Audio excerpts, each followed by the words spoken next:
आओ।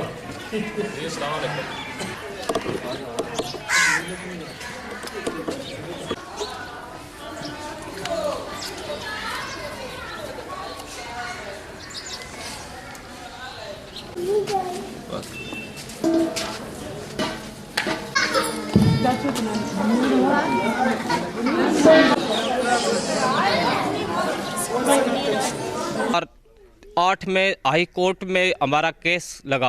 अपील जब लगी हम 3 भाई बरी हो गए। हाई कोर्ट ने मुझे बरी कर दिया। मैं और मेरे 2 बड़े भाई मुलाजम हुसैन और मुनीर अमन।